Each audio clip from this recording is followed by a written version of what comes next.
श्रीगुरुभ्यो नमः। हरिः ॐ।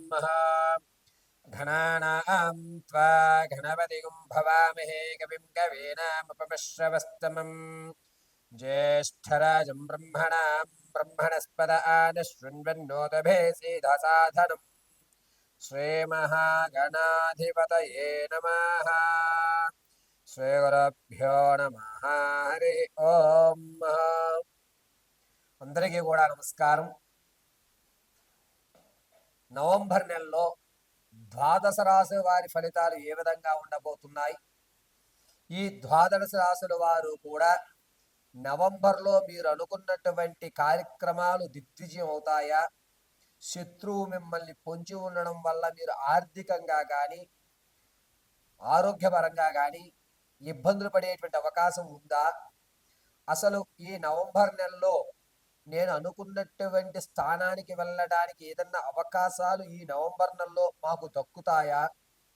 ఈసారైనా స్థిరాస్తులు చరాస్తులు లాంటివి ఏమన్నా మేము కొనుగోలు చేసేటువంటి అవకాశం ఉంటుందా? నూతన వ్యాపారాలు ఎప్పటి నుంచో ప్రారంభం చేద్దాం అనుకుంటున్నాము. ఈ నవంబర్లో ప్రారంభం చేస్తే కనుక అదేమన్నా కలిసి వచ్చే అవకాశం ఉంటుందా? అసలు విదేశాలకు వెళ్ళే యోగం మా జాతక పరిమాణంలో ఉందా లేదా? ఆర్థిక సమస్యలు తగ్గి ఆనందంగా కుటుంబ పర్యంతము కూడా గడిపేటువంటి అవకాశం ఆ పరమశివుడు ఈ నెలలో మాకేమన్నా కలగజేస్తున్నాడా అనేటువంటి విషయాలు, అందులోనూ ఈ నెలలో ఏదన్నా ప్రమాదాలు జరిగితే వాటి నుంచి శృతిలో తప్పుకుని ప్రాణ సంకటం లేకుండా జరిగేటువంటి వ్యవస్థలు ఏమున్నాయి? ఈ నెలంతా కూడా ఎటువంటి దేవతారాధన చేయడం వల్ల మాకు కలిసి వచ్చేటువంటి అవకాశం లభిస్తోంది? దీంతో పాటుగా ఉద్యోగ స్థిరత్వం కానీ లేదా సంతాన సాఫల్యం చెందడం కానీ వివాహయుక్తానికి కానీ అసలు ఏమి మా యొక్క జీవితంలో మార్పులు జరుగుతున్నాయి, ఏమి జరగడం లేదు అనేటువంటి పూర్తి విషయాన్ని మనం ఇప్పుడు చర్చించుకుంటూ ఉంటాం. అయితే ప్రతి విషయము కూడా కేవలము గోచార రీత్యా మాత్రమే మీకు చెప్పడం జరుగుతోంది. వ్యక్తిగతమైనటువంటి జాతకం అనేటువంటిది వేరు, గోచార జరిగేటువంటి జాతకము వేరు. వ్యక్తిగతంగా మీ యొక్క date of birth, time, place of birth ఆధారంగా మీ వ్యక్తిగత జాతకాన్ని విశదీకరించడం జరుగుతుంది. ఒకవేళ అటువంటి డేట్ ఆఫ్ బర్త్లు మాకు తెలియవు గురువుగారు అంటే కనుక మీ ఫోటోను ఒకటి పంపించడం, మేము అడిగేటువంటి 3 ప్రశ్నలకి సమాధానాలు చెప్పడం వల్ల గణాంకములు కట్టి మీ సమస్యకు తగు పరిష్కారం ఖచ్చితంగా ఇవ్వడం జరుగుతుంది. కాబట్టి ఈ నవంబర్ నెలలో ద్వాదశ రాశుల ఫలితాలు ఏ విధంగా ఉంటాయి అనేది మనం ఇప్పుడు విడివిడిగా ఏ రాశికి ఆ రాశిగా మనం వివరణ విశదీకరించుకుని చక్కగా మాట్లాడుకుందాం. పరమేశ్వరాత్మ. శ్రీ గురుభ్యో నమః. హరి ఓం. వృశ్చిక రాశి వారికి నవంబర్ నెలలో ఏ విధమైన ఫలితాలు ఉంటాయి అనేది ఒకసారి మనం చర్చించుకుందాం. ఓం హనుమాంజనీ సుతపుత్ర వాయుపుత్ర మహాబలాహో రామేష్టి ఫలగుణో అమిత విక్రమ ఉదతే క్రమణాశ్చైవ సీతాశోక వినాశక లక్ష్మణ ప్రాణధాతా చ దశగ్రీవశ్యదర్పణ ద్వాదశాశాతాని నామాని కపీంద్రస్వ మహాత్మనే స్వాపకాలే పటే నిత్యే యత్ర కాలే విశేషితః తత్సు మృత్యు భయం నాస్తి సర్వత్రా విజీభవః. సర్వం శ్రీ హనుమత్పాదార్పితమస్తు. వృశ్చిక రాశి వారికి అనూహ్యంగా ఆర్థికంగా నిలబడేటువంటి అవకాశం లభిస్తోంది. మీరు ఒక స్థిరమైనటువంటి నెల ఒక స్థిరమైనటువంటి ధనాన్ని మీరు చూడడం జరుగుతుంది. ఒక ఉద్యోగంలో కానీ అప్పులు తీర్చేటువంటి విషయంలో కానీ ఖచ్చితమైన ఒక ప్రాకారాన్ని ఏర్పరచుకుంటూ ఉంటారు. అంతేకాకుండా ఈ నెలలో వృశ్చిక రాశి వారి ఆలోచన చాలా అద్భుతంగా ఉంటుంది. మీరు తీసుకునే ఏ నిర్ణయం అయినా సరే ఖచ్చితమైన ప్రాకారాలతో నడుస్తూ ఉంటుంది. వృశ్చిక రాశి వారు కొంచెం జాగ్రత్తగా ఉండేటువంటి విషయం, ఇతరులు గొడవ పడుతున్నా, ఇతరులు మాటలు సంభాషణ జరుగుతున్నా మీరు మధ్యలోకి వెళ్ళడం, లేనిపోనివి అపనిందలు మీ మీద పడడం జరుగుతుంది. ఈ విషయంలో కొంచెం జాగ్రత్తగా ఉండండి. ఎక్కడైనా ఘర్షణ జరిగితే మాత్రం కొంచెం దూరంగా ఉండి మీరు ఆ ఘర్షణ చూడడమే తప్ప మధ్యలోకి వెళ్ళే ప్రయత్నం ఖచ్చితంగా చేయొద్దు.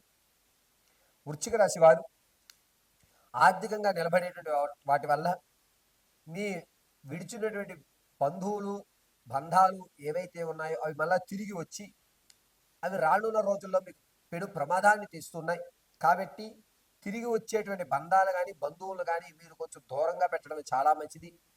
రాజకీయంలో ఉన్న వారికి కాస్త కలిసి వచ్చేటువంటి విషయంగా చెప్పచ్చు. అదేవిధంగా ఈ వృశ్చిక రాశి వారికి వ్యాపారం ప్రారంభం చేద్దామన్న వారికి కొంచెం ఊరట కలుగుతుంది. ఫోటోగ్రఫీకి సంబంధించి కానీ లేదా పాల ఉత్పత్తులకు సంబంధించి కానీ అదేవిధంగా పశుపోషణకు సంబంధించి విషయాలు కానీ ఈ కోళ్ళు తోళ్ళు పరిశ్రమలకు సంబంధించి కానీ వ్యాపారాలు అయితే కలిసి వచ్చే అవకాశం లభిస్తుంది. వృశ్చిక రాశి వారు విదేశాలు వెళ్ళేటువంటి ఆలోచన ఉన్నటువంటి వారికి ఈ నెలలో ఒక అనుకూల వాతావరణంగా చెప్పచ్చు. 8వ తారీఖు నుంచి 21వ తారీఖు వరకు కూడా విదేశాలకు వెళ్ళేటువంటి అవకాశం ఎక్కువగా లభిస్తుంది. తాత ముత్తాతల నుంచి లభించేటువంటి స్థిరాస్తి కానీ ఏదైతే ఉంటుందో అది వచ్చేటువంటి అవకాశం ఎక్కువగానే ఉంది. దీనివల్లే మీ శత్రువులు పెరిగి విడిపోయిన బంధాలు మళ్ళా కలిసేటువంటి అవకాశం ఏర్పడుతుంది.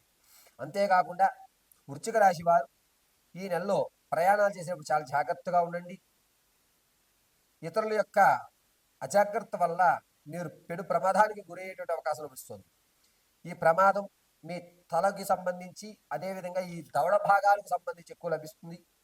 కాబట్టి ప్రయాణం చేసేటప్పుడు చాలా జాగ్రత్తగా మీరు ప్రయాణాలు చేయండి. వృశ్చిక రాశిలో వారు స్టాక్ మార్కెట్లో కానీ రియల్ ఎస్టేట్లో కానీ ధనం వెచ్చించాలి అనుకుంటే కనుక ఇది శుభపరిణామంగా చెప్పచ్చు. నవంబర్ నెల 11వ తారీఖు నుంచి 27వ తారీఖు మధ్యలో అద్భుతంగా కలిసి వచ్చేటువంటి అవకాశం లభిస్తుంది. మీరు స్థానచలనం జరుగుతుంది. స్థానచలనం జరగడంతో పాటుగా వృశ్చిక రాశి వారికి ఈ ప్రాంతంలో ఉంటే మనం అభివృద్ధి చెందట్లేదు, మనం స్థలం మారుద్దాం అనే నిర్ణయం వచ్చి స్థానచలనం ఖచ్చితంగా కలగజేస్తుంది. నిరుద్యోగులకి కాస్త ఊరట కలుగుతుంది. ఏదో ఒకటే ఈ ఉద్యోగం వచ్చింది మనకి అని చెప్పి ఉద్యోగంలో కాస్త ఒక రాయితీ అనేటువంటిది ఏర్పడుతూ ఉంటుంది. అంతేకాకుండా వృశ్చిక రాశి వారు మీరు ఎవరి దగ్గర నిర్ణయాలు ఇచ్చేటప్పుడు ఆచితూచి మీరు నిర్ణయం ఇవ్వండి. మీ నిర్ణయం వల్ల మేము ఈరోజు ఇలా ఇబ్బంది పడుతున్నాం అని నీలాపనిందలు పడే అవకాశం లభిస్తుంది. ఇక సినీ కళా పరిశ్రమ సంగీత సాహిత్యాల్లో ఉన్నటువంటి వారికి మాత్రం అంత ఇబ్బందిగానే ఉంది. ఎక్కడా కూడా ఒక శుభపరిమాణమైన ఆలోచనలు అవకాశాలు ఎక్కడ కనిపించడం లేదు. అంతేకాకుండా వృశ్చిక రాశిలో ఉన్నటువంటి ఆడవారి విషయానికి వస్తే ఆర్థికంగా మీరు ఇబ్బంది పడుతున్నారు. మీరు మీ వారికి తెలియకుండానే ధనం అనేటువంటిది వేరే వాళ్ళకి ఇవ్వడం వల్ల పూర్తి ధన నష్టం అనేటువంటిది ఏర్పడుతుంది. వృశ్చిక రాశి వారు సంతానం కోసం ఎవరైతే చూస్తున్నారో వారికి మంచి సమయంగా చెప్పచ్చు. ప్రసవానికి ఎవరైతే ఉన్నారో వారు పుత్రికా సంతానాన్ని కలిగేటువంటి అవకాశం లభిస్తోంది. అంతేకాకుండా వివాహం కొరకు ఎవరైతే చూస్తున్నారో వారికి ఈ నెలలో వివాహం అయ్యేటువంటి అవకాశం చాలా తక్కువగా ఉంది. నా సలహా మేరకు అయితే వివాహం చూడొద్దు అని మాత్రమే నేను చెప్తాను. విలువైనటువంటి వస్తువులు కోల్పోతారు. దొంగలు మీ విలువైన వస్తువుల్ని దోచుకునేటువంటి అవకాశం ఎక్కువగా లభిస్తుంది. కొత్త బంధాలు రాకపోగా పాత బంధాలు వచ్చి ఏకు మేకై కూర్చుని మిమ్మల్ని ఇబ్బంది పెట్టేటువంటి అవకాశం ఏర్పడుతుంది. కావున మీరు విడిచినటువంటి బంధాలు బంధుత్వాలు ఏవైతే ఉన్నాయో వాటిని దూరంగా పెట్టడమే వృశ్చిక రాశి వారికి లాభదాయకం. ఈ నెలంతా కూడా వృశ్చిక రాశి వారు సాయం సంధ్య వేళ శివాలయంలో చండీ ప్రదక్షిణ చేసుకోండి. మీకు అద్భుతంగా కలిసి వస్తుంది. ఉదయం ఎర్రటి పుష్పాలతో ఈశ్వరార్చన గావించండి. మీకు కలిసి వచ్చేటువంటి పరిమాణంగా చెప్పచ్చు. ప్రతి నిత్యము కూడా భస్మాన్ని అడ్డంగా ధరించుకుని మధ్యలో చందనాన్ని పెట్టుకోండి. మిమ్మల్ని పరమశివుడు ఎల్లవేళ రక్షిస్తూ ఉంటాడు.